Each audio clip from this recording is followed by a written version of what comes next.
In the early 16th century, England was in the midst of a powerful resurgence under the leadership of Queen Elizabeth I. As the country sought to expand its empire, a group of ambitious investors turned their gaze towards the New World.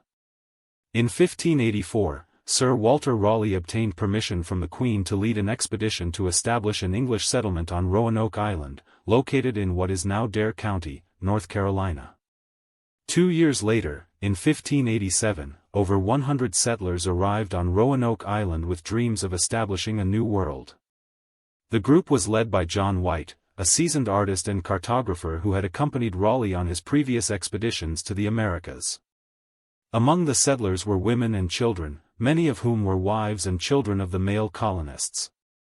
White's daughter, Eleanor Dare, and her husband Ananias had even given birth to a baby girl in August 1587, named Virginia Dare, who would become the first English child born in the New World.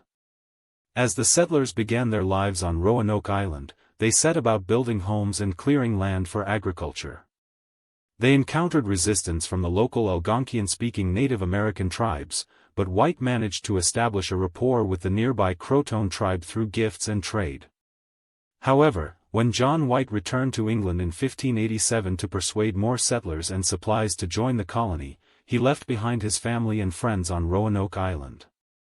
He expected to be back within 6 months, but a series of unforeseen events intervened, including the outbreak of the Anglo-Spanish War, which made it impossible for White to return to America immediately.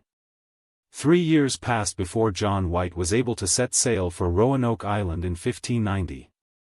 As he approached the island, he anxiously anticipated being reunited with his loved ones and resuming his role as governor of the colony. However, upon landing on August 17, 1590, he found a haunting scene, the settlement completely abandoned, not a single sign of struggle or conflict, but rather the cryptic message, Croton, carved into a post near the fort. There were no bodies and no evidence of violence, just an eerie feeling that the settlers had vanished into thin air. Theories abound about what happened to the lost colony. Some believe they integrated with local Native American tribes, taking on their customs and ways of life. Others suggest they were victims of disease or conflict with hostile Native Americans. Archaeological evidence points to a severe drought in the early 1590s that may have forced them to relocate to more fertile lands. Despite centuries of investigation and numerous expeditions, the fate of Roanoke settlers remains one of America's oldest unsolved mysteries, a haunting reminder of the perils faced by those who ventured into the unknown.